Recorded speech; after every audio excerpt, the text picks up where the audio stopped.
Today on Two Ladies Just Talking About Mental Health, we are going to talk about the film Inside Out 2 with a very special guest, life coach Rhea Williams. Yes, and she's so amazing. She's a really big deal, shares so many nuggets and tips along the way as we discuss the film. And, before you listened, we want you to know, if you have not watched the movie Inside Out 2 and you don't want to know what happened in the film yet, please come back to this episode after you watch the show. Okay, you've been warned. This is a spoiler alert. Spoiler alert. Yeah. Join us. We're two ladies just talking about mental health.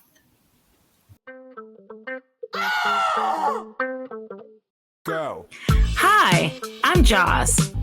And I'm Shar. And together, we're two ladies just talking about mental health.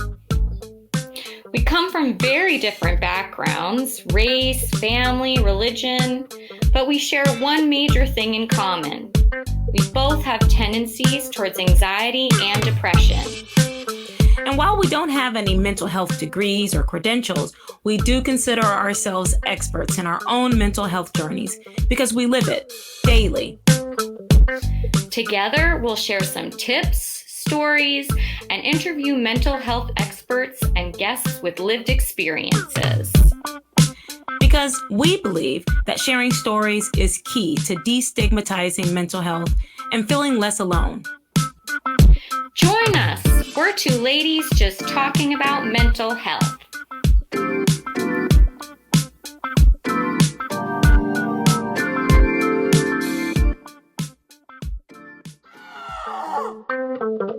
Go. Hi, listeners. I'm Joss from Two Ladies Just Talking About Mental Health with Joss and Shar.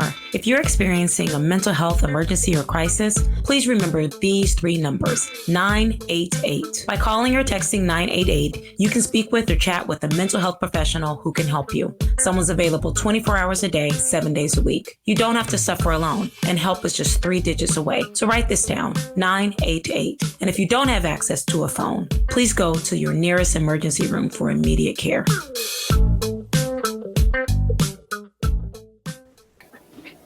Today on the podcast, we have a very special guest, life coach and my friend, Rhea Williams. Yay! Hi. Hi, Rhea. Hi, Shar. Hi, Joss. Hi. Thank you so much for joining us on Two Ladies Just Talking About Mental Health. Oh, I'm so happy to be here. You guys are doing amazing. I'm so excited about this podcast. I really am. So thanks for welcoming me. Thank you. We are honored to have you. We are so excited.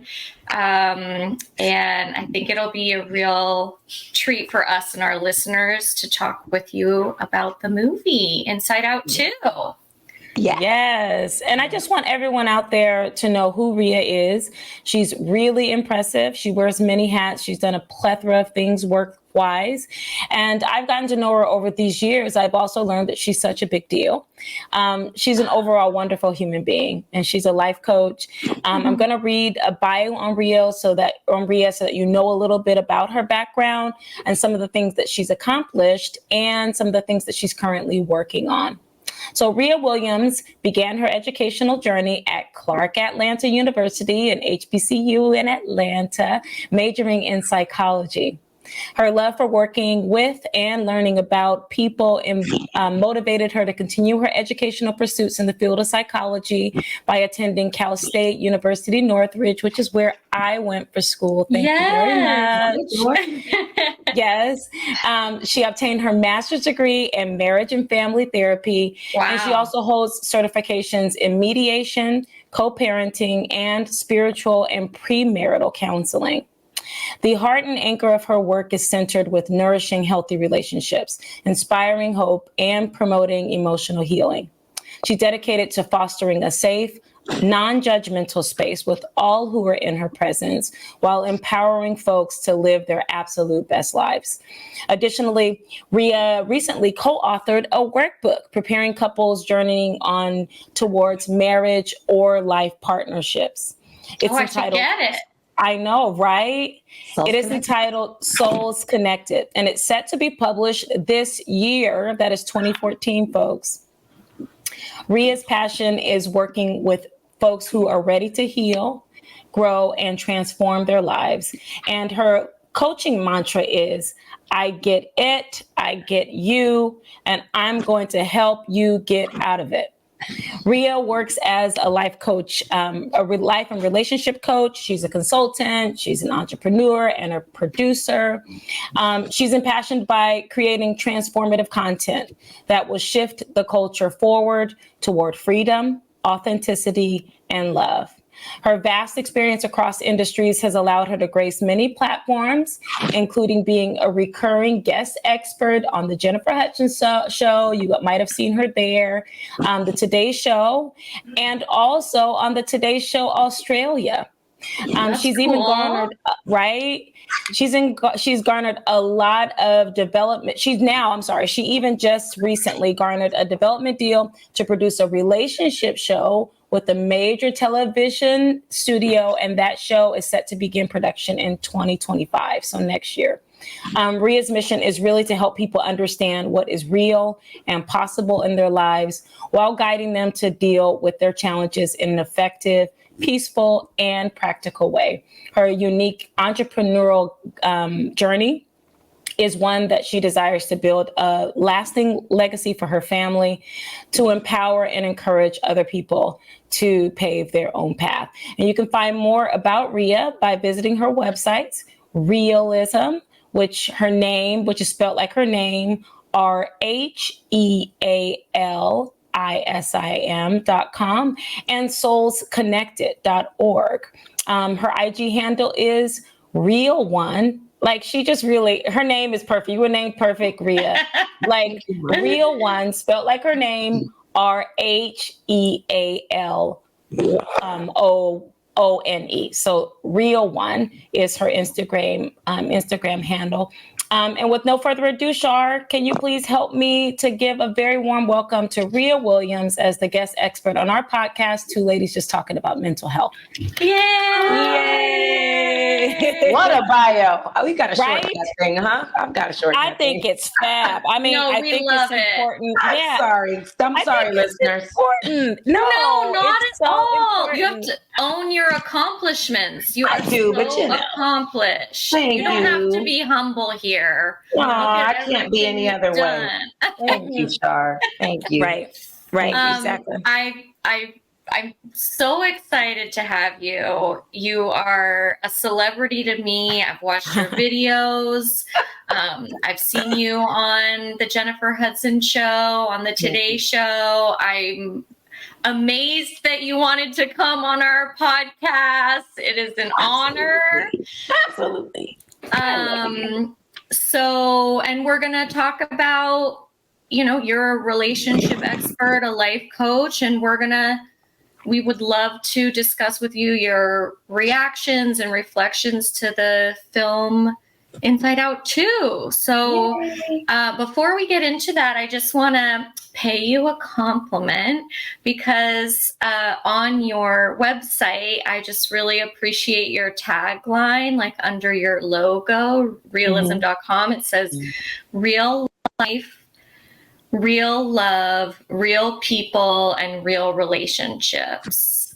Aw, And this is what we hope to have here with this podcast, is real conversations about mental wellness and relationships and experiences. So just to give us and our listeners some context, could you briefly share with us, what is the role of a life coach? Sure. I'm so glad. Thank you so much for the compliment. And I can briefly state that life coaching, one, is a newer industry. When I was a kid, I don't know that I remember hearing about it. No. But what we do is help individuals navigate through challenging life experiences. But then the other part of that is helping to create the space to move your life and or relationship in a forward direction. So I like to give context because life coaching and therapy are often used so interchangeably, but they really are different modalities. And I do have a background as a therapist, so I tend to blend in a way, but I'll explain the distinction. If you were looking at a timeline of your life with like the past, the present, and the future. Life coaches meet you in the present and go forward. A lot of therapy can cover the scope of past, present, and future. So that's how they become blended, because we both can help navigate through challenges. But life coaches, even though it's kind of difficult when you're meeting somebody where they are, it's impossible to not have to look back to see what got them there, but we don't focus there. We don't dwell there. We don't focus, the effort of the goals are forward moving. So that's kind of the easiest, maybe visual or way to digest. Life coaches are here forward. Therapy is kind of all of it together. Right. Yeah. That's so okay. helpful. I like that. Yeah. Yeah, that's a helpful visual, and I think helpful for our listeners too, because we've talked about therapy. Yeah. That's what I've experienced and what Joss has experienced. But this is our first time interviewing a life coach. So I'm so glad it's you. I'm so glad it is too. And I will add this context because I learned my lesson on the Today Show. That was the last segment that I did in terms of I'll tell you, and this helps me too as an interviewer and interviewee. Life coaches do not diagnose, and therapy is specifically the area where you can deal with actual diagnoses and mental disorders and emotional disorders. Life coaching is very goal centered, and it's not, we have this term high functioning, low functioning. I try not to subscribe to that because we're human beings, and any human experience can, make us function better or less better. But generally, life coaches will not function in the same way. So when you deal with anxiety, depression, these are the ones that get a lot of, limelight, bipolar disorder, all of those things. You're not going to get that in life coaching because that is a therapeutic DSM-5, Board of Behavioral Sciences, psychological, diagnoses. So that's not a component of life coaching and relationship coaching. Thank you so much for explaining that. And I'm just curious, how did you get into life coaching? Because I heard you got your master's in marriage and family therapy. I did. And what brought you to life coaching? Well, I have a very unique path, hence why I'm so passionate about folks paving their own. I started out the journey as a therapist in the state of California, which I love so much. They make sure that you get all the training under the sun. So I have the opportunity to have, and I started way back in 2001 to be totally transparent. But you get the opportunity to really learn the span of the world of therapy and have all different types from children. I ran groups, couples, every type of therapeutic modality that's possible. And again, life coaching wasn't a thing back then. But I also worked in ministry, worked in the church, and just in life. And so I found that through the work that I was doing, what I was, best at dealt a lot with meeting people where they were. I was not 100% resonating with diagnosing people. And this is just me. Again, I'm not speaking for all therapists. This is Rhea Michelle Williams. And so it took some really amazing supervisors. I've worked in pretty much every capacity, from domestic violence situations, sex abuse groups, private practice, government agencies, like I said, ministries. I've worked in institution, college. So having the opportunity to really see and work in a lot of different therapeutic channels, I found it resonated most for me to have just a little bit more autonomy, because I don't know. That was just me. So I made the decision in 2016 to just kind of create my own path. And of course, I'm so happy I didn't look back. And I also work very closely. My business partner, who I co-authored the workbook with, she is a licensed therapist, and we trade clients all the time. But we do make the distinction because, again, coaching is different. So that was my path. Coaching resonated more for me. Well, I appreciate that so much, because it sounds like as a life coach, you help your clients find their authentic paths. And that is your story as well. You found your own and paved your own authentic path. So I really appreciate that. And I was curious, what was it like watching Inside Out 2 as a life coach? Yeah, that's a good question. You know, I am one of those. I coined this term spooky deep, and my brother and I joke about it. I am a spooky deep person who always gets that. really, I get very intuitive, insightful spiritual messages from animated films. And so this is not the first one. And so what I loved about Inside Out 2 specifically, I loved 1, by the way, go check out 1. Yes, I did love 1. I did. Yeah, it introduces the first 5 emotions, but this one masterfully, and especially as a new producer, I love the way they took such a complex situation, being the human condition and emotions, and they simplified it. So introducing things like anxiety, embarrassment, envy. Oh, I'm giving the movie away. Okay. Don't tell people there's spoilers. Yeah, we're gonna tell this is a spoiler alert. Okay. I was like, wait, okay, so let's edit that out. Introducing the 4 new emotions, which are talk about it. You can talk about it because we're going to tell them before the show airs. Yeah. And here's the thing: if listeners continue to listen, then you signed up for this spoiler alert. That's all. That's well, you know, I can't stand when people ruin a good show or movie. So I'm putting myself. I can't stand when people. You have to find a way. Same. Okay. Well, Shar, to answer your question, I thought it was masterfully done. I kind of make a joke about myself having a make it plain ministry. I just like to make things plain. And I feel like in the world of mental health, people can like over complex, like these terms, and everything is just so high level. And at the end of the day, the main thing is the main thing. And I think the movie made the main thing that, and it is regardless of age, gender, there's no person that could watch that film and not get something from it. So that's what I loved. Right. And so, you know what I noticed about the movie, like the new emotions that were introduced, like they were super engaging, obviously very relatable to everyone, like you mentioned. Sure. I specifically liked the fact that sadness and embarrassment, like they almost fell in love right when they met each other. And I felt like as a person that battled with depression for so long, embarrassment and sadness, that totally makes sense why they became so close to each other. Obviously, all the other, the other emotions that came in, like anxiety, that, controls everything. But I was just wondering which emotions specifically stood out for you, or did you notice there was a certain interaction between certain emotions that was really poignant for you, or what was remarkable? Definitely. I could answer that just like that. And it's going to be anxiety, and it's going to be joy. And why I love, I love the way that character, and you saw it, and this is the moment that I keep telling people when anxiety was, well, look, here I go again. There's a moment in the movie where you can see the buildup where anxiety was trying to run the show, the complete show, take everything over. Why that stood out for me is that we have, though I don't believe we can always control it, like it coming on, there is a way that we can regulate it. There is a way that we can say, okay, I'm not going to allow this to overshadow and overtake everything that my life consists of.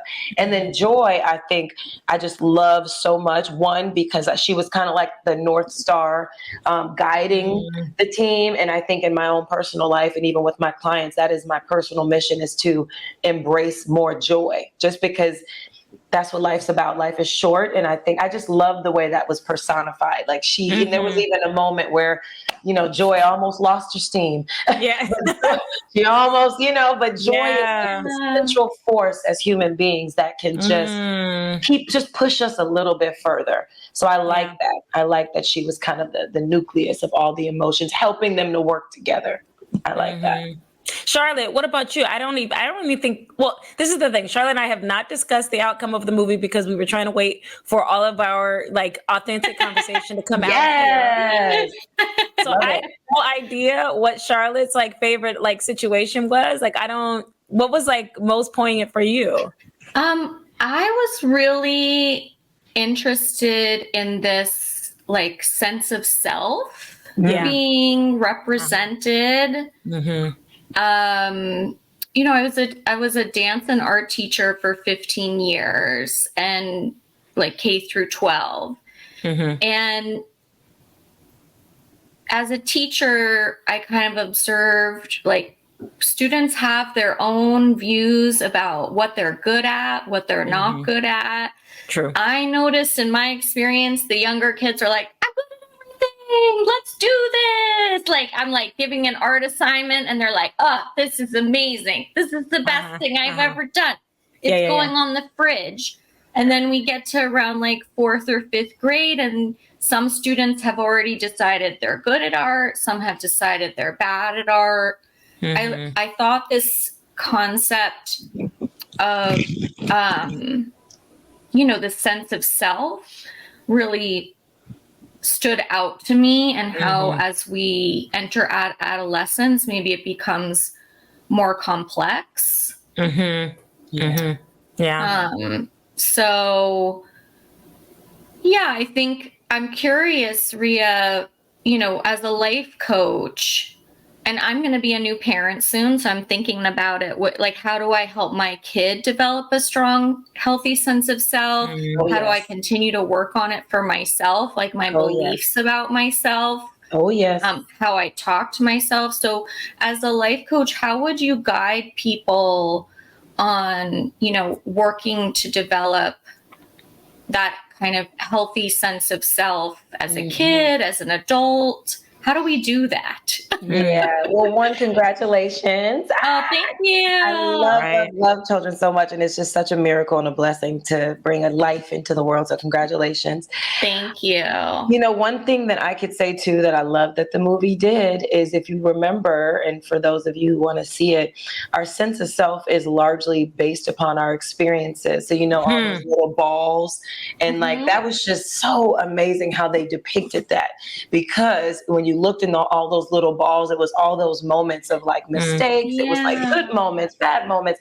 And so I kind of have another mantra in my life that I just live by. It anchors me. And that's like all things working together. Like nothing is wasted. All things work together for the good. So I think for me, you and Josh, for your future beautiful baby, for our friends, our parents, even as human beings, if we can begin to like embrace the lows and find the lesson in the lows, that is really kind of what has made me the most steadfast adult that I can think of. And I can't say that my parents taught me that. I love my parents so much, but they were thrusted into parenthood too young. They were just young.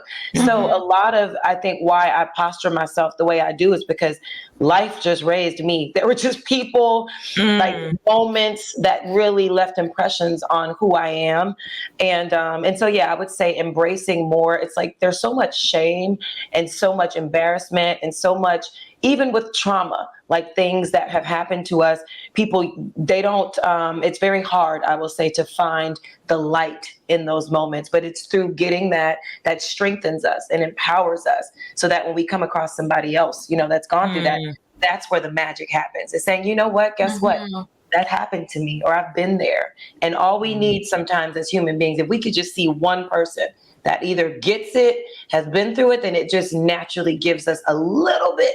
It may not present as hope, right? But it just gives you a little bit more like, okay, I'm not alone. Yes, that is so true. For me, it's like a sense of relief. Like I'm relieved that I'm not alone, or like, and I thought the movie did that really well, because like Joy was literally locking away the bad memories, right? And then we have like deep, dark secrets locked away in a chamber of shame. And I thought that they really represented that so well, because when we're uncomfortable, we want to push it down, we want to lock it away, but it comes out. It does. It always finds a way. It does. And so Rhea, obviously the movie very much talks a great deal about, that stage of adolescence, which I just found was like the worst stage of my, I say it was the worst stage of my life in one regard, but I also at the same time, a lot of who I am as an adult now, and a lot of the struggles that I have as an adult now, and that I had, even having to go through therapy, it really came from that stage, during adolescence, where that was the moment in which I learned how to manage or not manage relationships and that kind of thing. So as a relationship expert, how does your, adolescence, from your standpoint, how does it really affect the future of relationships? When you're working with clients, How do those things that are coming from adolescence, do those things come up? I know that life coaching, as you define in the middle, the beginning is like, no, we're looking from here going forward. But how often is it that a lot of the issues that the person is having present that's kind of keeping them from accomplishing what they want in the future? How oftentimes does that adolescence stage and what happens in adolescence really kind of affect that? Oh, a lot. I mean, I'd say 90%. And that's just my first answer. I'd say a great percentage. And I know this is not a, developmental psychology conversation necessarily, Right. nor am I an expert in like mastering the different stages. But I will say that it is, again, if we think about that timeline, and I use this a lot with clients, when we journey through life from the point of being a carefree, little baby that only cries when they're hungry, sleepy, along through life, we get things deposited onto us. We have bumps along the way that shape us. We have those moments, again, those little balls. And so I don't know that I would hone in. I would even go maybe a little bit earlier than adolescence to where, the reason why this is strong for me is because when I work with couples that are going through divorce or people that are struggling, they think that their small children cannot perceive what's happening, but you do. So even from the point to where a baby can't even speak, they're picking up the environment. So I think there's so many things that affect our adult relationships. And so I hope and wish and pray that more of us would just not negate those things, or that we would, it's tough because it is hard to open up things that are like locked away, or, especially when you have parents that are set in their ways, or grandparents. It's difficult these days because some people are like, oh, well, we haven't talked about that before. It's like, why even open that can of worms? But the beauty is, as individuals, even if the people around us don't want to journey with us, that does not stop us from being able to say, you know what, that's part of like emotional intelligence. And I think self-exploration is not making anybody else responsible for your healing journey. So I think that it does affect our adult relationships, Josh. But the beautiful thing, I've got this term called trauma compatibility that I don't know if I'll trademark one day, but I think that life in situations, well, because the truth is, this is why I love humans so much, and I'm just a lover of the human experience. If you desire it, and I keep saying 2024 is a healing year for those who desire it. So if you desire to work on something, you may not have the means to pay me or whoever to sit on somebody's couch. You may not be able to, read a book or listen to a podcast and feel better. But I believe that life will start to align you with people who either can help work that out. You know what I mean? Like, you get opportunities and it may not feel good. Thank you. It may not feel good, but it's going to be for your good, because you'll be able to work out that stuff. It's going to come up. So that's a good thing. And that's where I can help as much as I can. Right. It's so interesting. You were talking about, sometimes we don't realize, parents or, people who are having children don't realize that their kids, are noticing what they're doing, what was going on in their marriage. Like when I wrote my book, and my father literally was like, I will not allow you to, because I wanted my family obviously to know what was being spoken about in the book, right? And not that it was going to keep me from publishing the book, but I wanted them to be aware before anything got in the hands of someone else outside of them. And so my dad, I don't know if this was his reasoning for doing it, was like, oh, are you afraid of me? Because my dad's this big, very strong guy who can intimidate, folks. But he came to my apartment and sat in, the little sofa here while I read the stories that he was in. And it was interesting because it was like kind of turning the tables on a parent, because my dad is a lot of the reason why I love reading. He used to read to us, like he put the voices and everything in baby, in these little stories and stuff. And as I was reading some of the stories, and especially the interactions between my parents, my dad goes, oh my God, you really knew what was going on in our marriage. And I'm thinking, not really. I'm just telling the story like, this is how this is what happened. This is how it affected me, not realizing that the real interaction or the things that my parents were talking about and their own issues in their marriage were so obvious through those stories. I don't know if other people who, would have read the stories are like, oh, this is what was going on in their marriage. But my dad initially was just like, oh my God, I didn't realize that you all understood these issues that were within my parents' own relationship. So, obviously, Shar, I know you're having a baby and this kind of stuff, but I'll never forget that moment where my dad is literally sitting in this space right here. And he goes, "This is so weird. When you're telling me the story, you're reading me the story. Don't you remember when I used to read you stories? And now you're reading me a story and it's about me." And I see, like, he was just enjoying, the stories being read. I mean, obviously, a lot of my parents' relationship and my relationship has changed since the book went out, obviously, because, it's one thing having these conversations with your family. It's different having those conversations and other people being privy to those conversations. Yeah. When, like you're saying, Rhea, you said everyone's not going on the journey with you. But what's most important is that the journey you're having is real. The journey you're having is honest, it's authentic. The relationships you have are authentic. And so even though, I think that me writing a book that was so real and so true was, in some ways, it could have, in some ways, I guess you would consider it negatively impacting the relationships that I have with the people in my family. I am very comfortable in the fact that, I've done this journey very authentically. I'm being very honest about it. And I do think this vulnerability has allowed other people to be very comfortable going, "Oh, Jocelyn, I want to talk to you about this. And I relate to this." And, in the way of not being so judgmental, it really has made me become so much more human, in the process. So I thought that was just really, really like amazing that you have mentioned that about parenting in general. I didn't know that was even going to come up in our conversation today because we didn't really prepare for that. But it's one of the things that I'm freaked out about with parenting, that every little thing matters. It won't be perfect, and it won't be perfect. That's when anxiety is like at the controls. Like, read the book. Do the thing.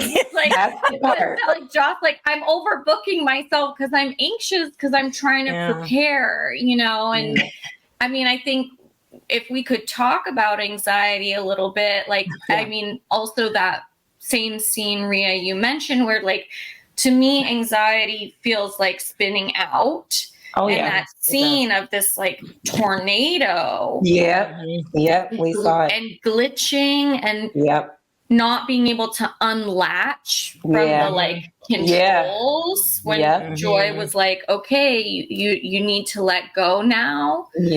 And everyone's replaying the same clip of anxiety saying like, I was just trying to protect her.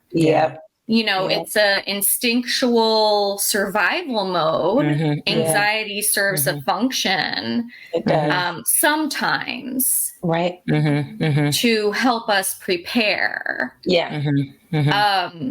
But I'm wondering, how can we tell when that anxiety like crosses over into harmful? Like Riley's suddenly up at the crack of dawn, not eating breakfast, obsessively practicing hockey, breaking into the coach's office because she's trying to control the situation. Correct. I'm just wondering if you can like either speak to that character, or you said that there are strategies to kind of like take the wheel back. If you could. Well, it's funny. I don't feel so bad now because you gave all the good points. That was exactly what I meant. They can blame me. No, but that was the part that I was talking about when it was like, you saw, it was just like the smoke was coming up and she was just like almost out of her own self, like going crazy. Right. Yeah, I think you kind of answered it in that when it starts to impede on your, everyday functioning, or like you said, I think what stuck out, and I guess I'll put it a different way, when it was starting to make Riley become different than who she was, like it was shaping her. So like, I just remember there was a few moments. It was the one where she was sneaking in, and it was like innately she knew that was not necessarily the course that she would have done.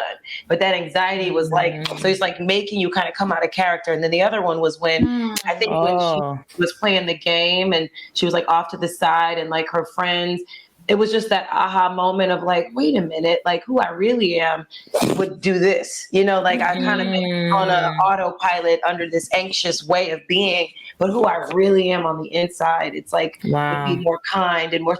So I think it's just, and there is no one perfect answer for this, because you're right. I think all of our emotions, which I think the movie also masterfully displayed, was they serve a purpose and they help us.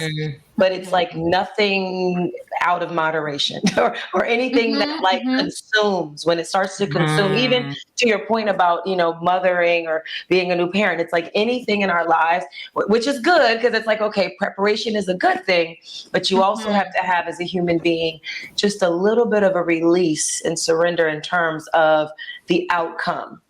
So we can't control, like we can prepare and be the best that we can be, but how and like the way things turn out is where anxiety jumps over into control and starting to like spiral, because it's trying to control and dictate the outcome. We can't let it do that because it's fear-based and we just can't. We do not know what the next minute holds. So I don't know if that really answered it clearly. Yes. It definitely did. And I'm so glad you spoke to those moments of like, where she's like, wait a second, this isn't me. They're very subtle. And I think I like subconsciously recognize them, but for you to point them out, I'm like, oh yeah, they did that really well. Like she was like, what am I doing? And then she was like, and then she like kind of just went forward. And it reminded me like, so again, this sense of self, she's having these moments of like, wait, who is this person? That I'm acting out of character. That's kind of like evidence that it's crossed over. And it's like, I heard you say on the Jennifer Hudson show that relationships start with oneself. And so I'm wondering, how did you see that reflected in the movie? What can we do to strengthen our relationships with ourselves from a life coach perspective? Oh, I love that. You guys ask such great questions. Well, one thing, yes, I did say that. And I also made a statement on that show that talked about just how, I guess I'll start with yourself. You cannot create a safe place for someone else. You cannot love someone else. You cannot understand someone else if you do not do those things for yourself. Because it's almost like love languages or anything that we do outwardly. It's something that we've learned, or maybe we're just winging it. But I start with self, because we cannot hold anyone else accountable or blame anyone else for the things we don't offer ourselves, period. So if we desire healthy, thriving relationships, then we've got to just be able to, and I said something else on one of my appearances there about boundaries. And so people, that's like another popular thing these days. But if you don't honor the boundaries with yourself, then you won't know how to. So, I keep, I try to make things plain. So what I mean by that, Shar and Joss, is like knowing what you like, or having an opinion, or if you feel like something is off, like honoring that. So these are little small examples, or like, hey, I don't want to do that. Like if you just say, oh, I like this, I don't like this, just be paying attention to what those things are. If you don't, or if you get conditioned to letting your siblings or your parents or these bad experiences to shape, that's the part about the sense of self that I love about the movie, because in those good and bad and ugly or beautiful moments, it's like we can decide who we want to be, but how we were wired is what God gave us. Like we were all unique beings with unique personalities and wants and desires and dreams. And so it's our job to give honor to those things. No one else can do it. So that, I'm kind of going in a spooky deep way to explain it, but love it. I love it too. Just having that holding space for yourself to just know who you are and what you like, what you don't like. And I think that only adds value to relationships. So maybe I can say in the way, if you don't do that, and then you find yourself having a lot of relational issues, then I would venture to, that would be my coaching, is to go back to, okay, well, let's start with you, And if there's a question mark there, then that's where we need to put our focus. Oh, lovely. I love Yeah, that. that makes so much sense. And I think what I've noticed about your appearances and even just today is like you have this way of distilling these more complex ideas. You distill them down in a way that is like both understandable and like short and sweet and memorable. Thank you. I think you are so gifted at that. So I'm so glad you are doing exactly what you are doing, because it really helps people. Like, and coincidentally, our next episode is going to be about boundaries. Yeah, which is one of the most important things, right? Yeah. To discuss. Yeah. Okay, so I know we've been talking for a little bit. I love Rhea, that. let's give it a little Thank bit you. of a break, and then we'll take a quick Okay. break, and then we're going to come back, and then we're Okay. going to get into a couple other things. Maybe we might get deep, but I kind of want to ask some hypothetical questions about the movie. So Cool. I think that will be Sure. a lot of fun. Okay, I would love that. Listeners, stay tuned. We'll be right back with Rhea Williams talking about the movie Inside Out 2. Welcome back, listeners. We're here with life coach and relationship expert, the amazing Rhea Williams, talking about the movie Inside Out 2. Yay! I am so excited. You know, Rhea, this has been obviously a very engaging conversation, and I loved your perspective on the movie so far. Obviously, you know, we want to go back into relationships. Your work as a life coach deals with relationships. And so how did you view the relationships in the movie? Like Riley, I know she dealt with relationships more or less like, you know, her friendship relationship, the peer relationships, or her family relationships with her parents, even her relationship with power. I did notice that with the coach and with the ref and all this kinds of stuff. Yeah. How did you view the relationships in the movie is the first question. And then, you know, how do our relationships affect us? What's your answer to that? Oh, I just love it. I could talk to you guys all day. I know we joked about that a minute ago. And thank you again for having me. I have to say, I always use this term, and I say it often, is that, you know, relationships are classrooms. And so again, props to those producers and writers of Inside Out 2, because it did a great job of showcasing the complexities of the different relationships in our lives. And I'll tell you, when I started having the blessed opportunity to speak on larger platforms, you'll find people saying, oh, dating expert or love expert. And so when I went on the Jennifer Hudson show, shout out to those producers, we collectively decided, I don't want to be boxed in, because not everybody desires marriage.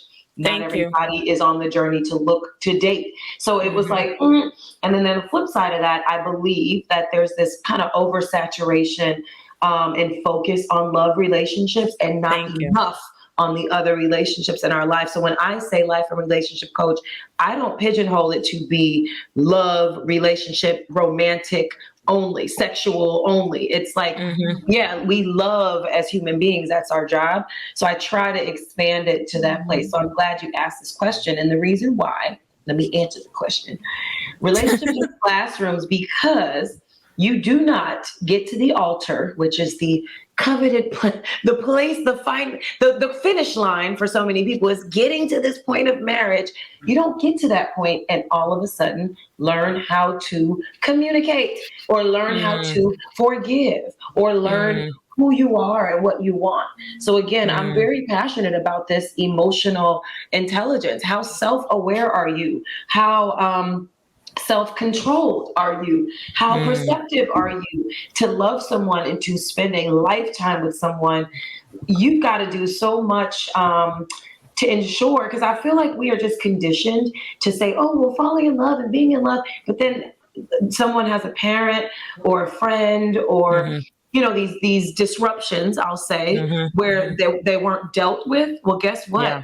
That love relationship is going to feel some weight from those broken areas. Now, I'm very careful when I say that, because everyone's parents-child relationships are different. I don't judge or tell someone, well, you should be speaking to your parents. Well, we don't know the dynamics. But what I do know is when a relationship is broken in any, you fill in the blank in terms of who it is, sibling to sibling, whatever. If there's some brokenness or something unresolved, it will spill over. It just will. So it doesn't mean that that's the beautiful thing I can say now to promote love relationships.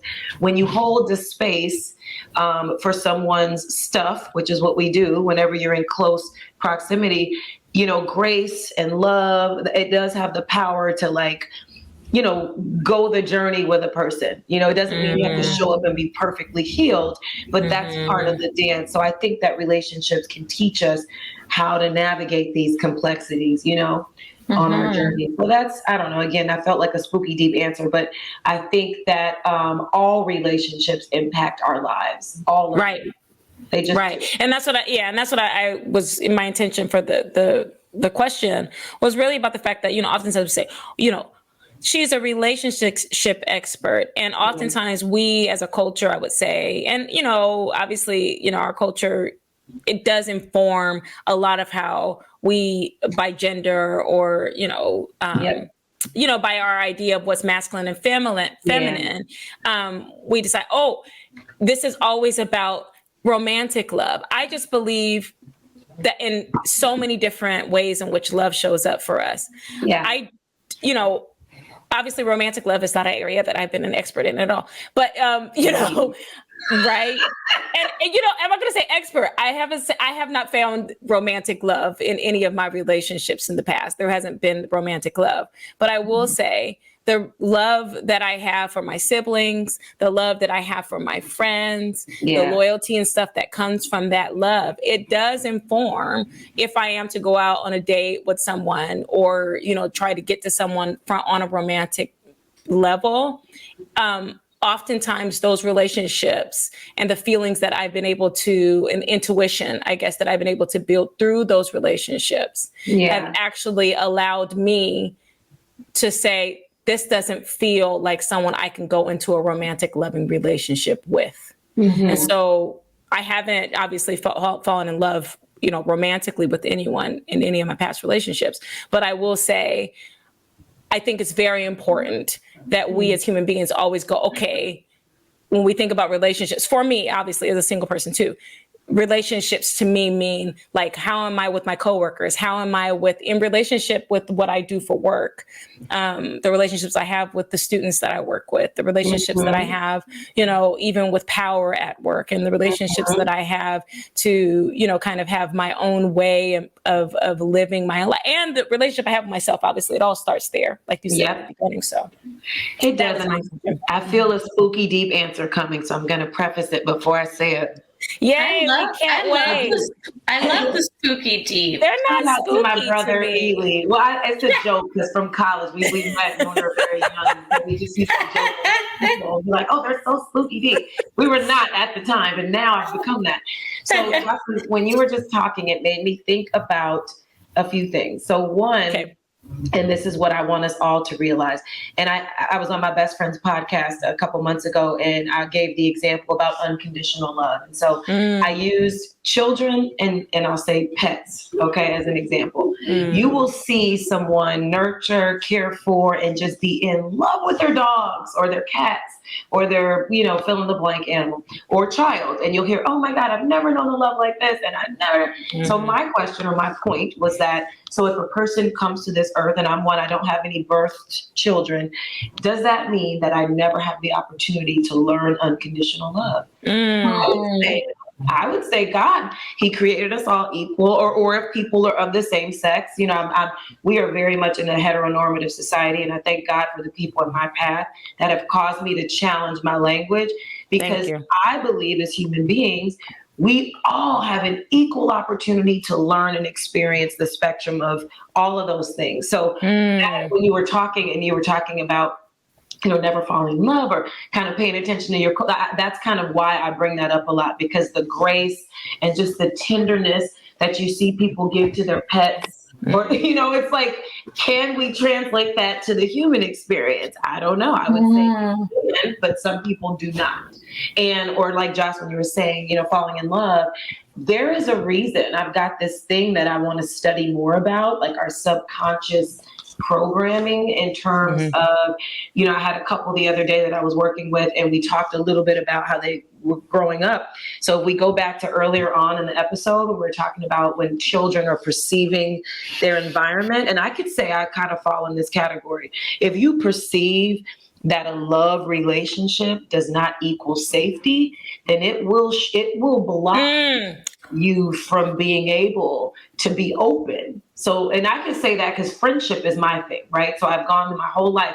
You can be my friend. I'll give you all kind of grace. You can rob a bank, sleep with 10 people in a row, and come to me, and I'll be like, oh my God, we got to figure it out. Like, and I won't even judge. Me too. This is so, I love this. You just, when you said that, because I coach from a place of honesty and authenticity. So now at my age, I'm noticing that my wiring and my conditioning, and even those people that I work with, I'm like, somewhere in our journey, maybe there was a subconscious message that said, what I won't do is be married to anyone, because what I see marriage equals, I don't want that. Thank you. That's me. That is so me. That is so me.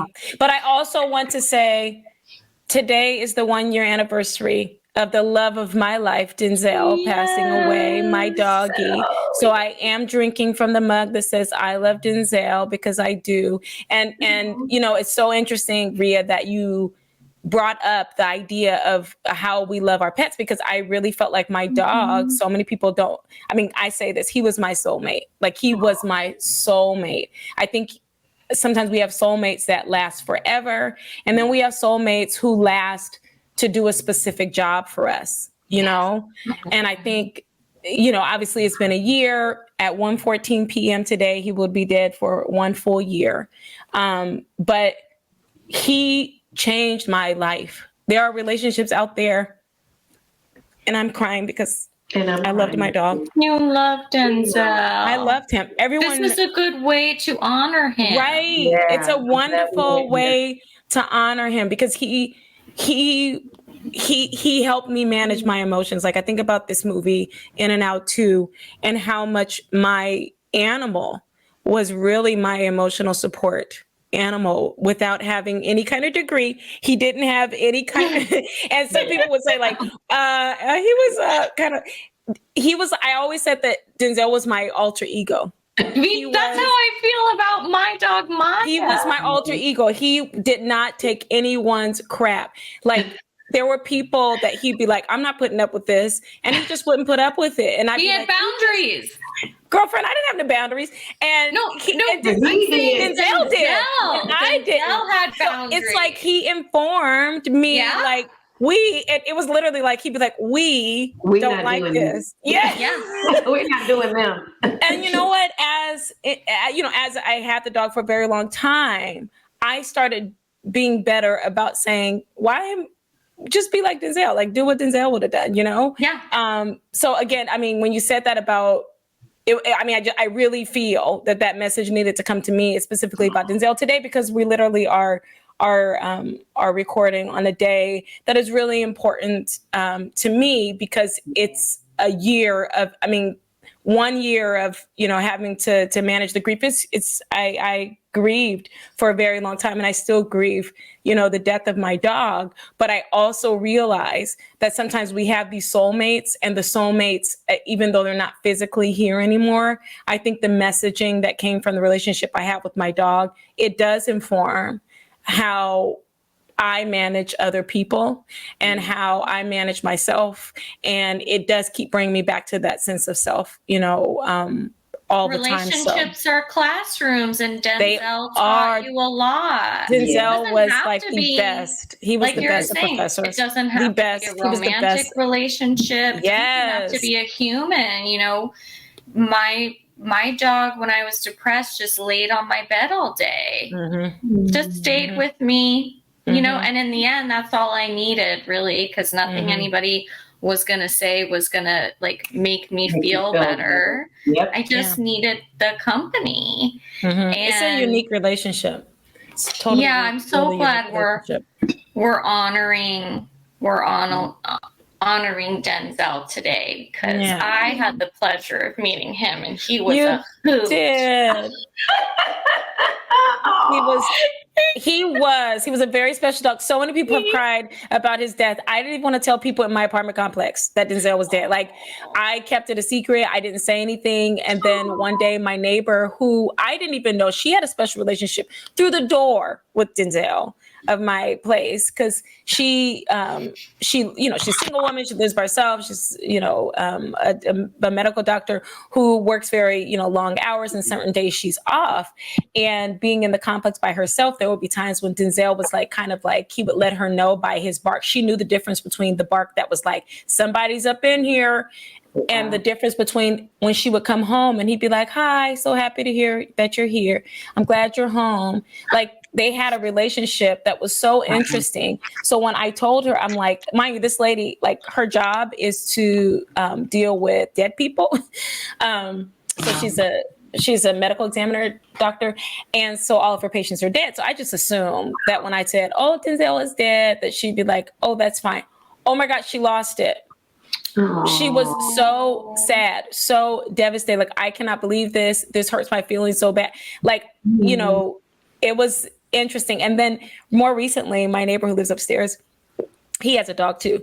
And my dog taught his dog, when she was a puppy, how to walk upstairs. Whereas my brother's dog taught my dog how to walk upstairs. You give what you give, like dogs and animals, right?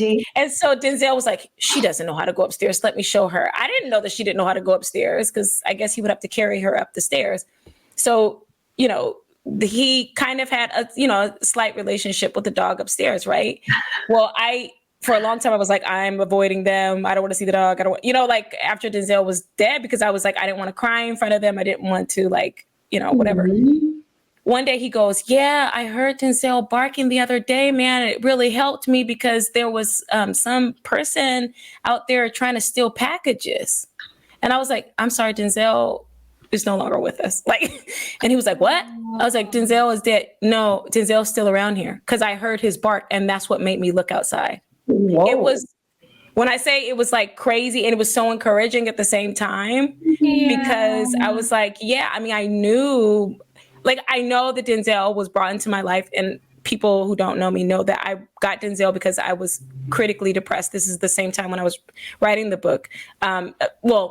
After some of the stories in the book, I was critically depressed, and I ended up getting the dog after I got laid off from that job, because I was just so depressed. I was so depressed. I would be in bed until 10 o'clock in the morning, and the first thing I would do is drink a glass of wine. Like, that's what I was doing every morning. And then I got Denzel, and then he was like, no, get out of the bed and take me on a walk, and then get out in the sun. And that, it changed my life, because I had to get out. I had to interact with people, all the things that help you come out of a really deep depression. He was the reason why I came out of depression. So the person that you guys see today, it is literally the creation of Denzel. Yeah. And so many really great people too. But anyway, no, that's the key relationship. And I'm so glad we got to honor Denzel today. And we're actually gonna wrap up, but Rhea, usually we do, we like to offer some like tips or mental health strategies that have worked for us. We usually offer them to listeners at the beginning of the episode, but first of all, you've been giving us tips all episode long, which we so appreciate. It's like chock full of tips. But we thought, let's do one more tip as a grand finale. Okay. So take it away, Joss. What kind of tip do you want? Okay, this is the tip that I want. Obviously, we're talking about In and Out 2, the film. So, Rhea, using the emotions and the circumstances that were in the In and Out 2. Inside Out. Sorry, not In and Out. Inside Out. The same thing. That would be a burger. That would be a burger for the baby. Charlotte's baby loves burgers. Anyway, so, okay. Using the emotions and circumstances in and Out 2, Inside Out. What are the signs that we should look out for when we start new relationships that show us that this relationship may need some help? And then I'm going to ask you a follow-up to, like, when, I guess I might as well ask you now, you could do both at the same time. Sure. And then how do we know when a new person in our life obviously has learned very healthy habits and they're a great person for our life? So how do we know when we need help in this relationship and maybe this relationship needs to go away? And how do we know when a relationship that comes in is like, yeah, this is a keeper? I would just say I make things plain, is paying attention to yourself around them. So I think that you just know, you feel it, you sense it. So how a person, and I'm answering generally because it really can apply. Both of those questions are kind of, my answer would be the same. So how a person communicates with you, how you feel or in their presence. Is there any fruit that comes from the relationship in terms of like bettering your life, or is it creating more static in your life, or like are you feeling more off center? But again, it keeps going back to being in tune with you. So sometimes people just coast and kind of let anybody into their space, and a lot of times you don't know something's not good for you until something brushes up against. But that, remember in our last kind of conversation, it doesn't mean that the brushing up against is a bad thing. So it's just more about self-awareness. I don't think there's a particular time frame. I think what screams louder is when toxicity enters the building. I mean, it's easier to kind of grab, but I think it does sometimes take a little more time before making a hardcore decision on like, is this person good or bad for my life? So I think, again, it just goes in tune with honoring yourself. And one thing I will say is, like, if someone were to say, oh, well, in terms of emotional healing or that self-awareness, it's just not stuffing down what you feel. So not ignoring your emotions, dealing with them. So when they come up, and again, I'm talking about us as individuals. So it's less about, oh, has this person done their work? Oh, you'll know if they have, because you'll be able to tell just in one interaction, like whether it's defensiveness or whether it's like, even if it was positive things, being overly complimentary or super like, I was just having a conversation yesterday with a guy friend of mine, and he said on the first date or whatever, maybe he was a little too, whatever it was for her, he was just too touchy-feely, too much emotion, too quick. So it's like every person is different, but you just kind of know when something is like, so it's just kind of an ebb and a flow, to be honest. I would not answer one static way that for sure, but I think constantly checking in with yourself is how you know. It's just that's so practical too, because like it's like reflecting after hanging out with someone. For me, the question is, do I feel drained or do I feel energized? Right. So, with this podcast, it's a lot of work, but afterwards I feel energized. After we record, after we talk about it, after I'm creative. And I mean, your response ties so beautifully into the movie of acknowledging the full spectrum of feelings, not shoving things away. We are whole human beings. And you mentioned toxicity. I was like, oh, that's a great character for another movie. Like toxicity comes in, or I just talk sometimes. Or like peace. What does it feel like? Or so I think that could be really, really fun too. But again, knowing yourself, noticing those cues, how you feel around people or things or jobs, all the relationships. Rhea, thank you so much for sharing your time, your expertise. I was furiously writing in my notebook because you just offered so many nuggets. So amazing. That are so applicable right away. And like you said, people don't need to pay, thousands of dollars to figure out, oh, I like this, I don't like this. I feel this way, I don't, or I feel this way after this experience. Like, it's very approachable and we're definitely, when we post this, we'll share your socials with our audience. But Thank you. and Jocelyn mentioned them in the beginning, but would you just repeat like how our audience can find you? I Yes, will. please. I will. And I wouldn't be me if I didn't just add this final tip because, who I am and what I do is so important to me. It is my life calling, and they are the same, who I am and what I do, thank God. But I will say, just to that final point about if I feel this way, and if I don't feel this way, I think if you feel a certain way or if you react a certain way and you want to know more as to why, call us.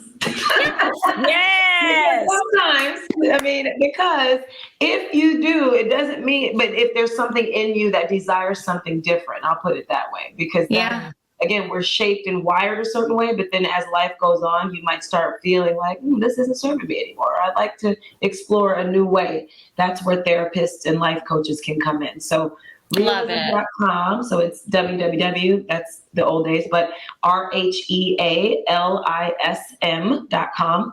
And my workbook with my business partner is Souls Connected. So it's souls with an S, soulsconnected.org to find more information there. Join our community so that you'll know when our book will be published. Can't wait. It is a 3-parter, by the way. So volume 1 is for couples that are venturing toward marriage and life partnership. The second one are for singles who are desiring kind of journey toward a life commitment.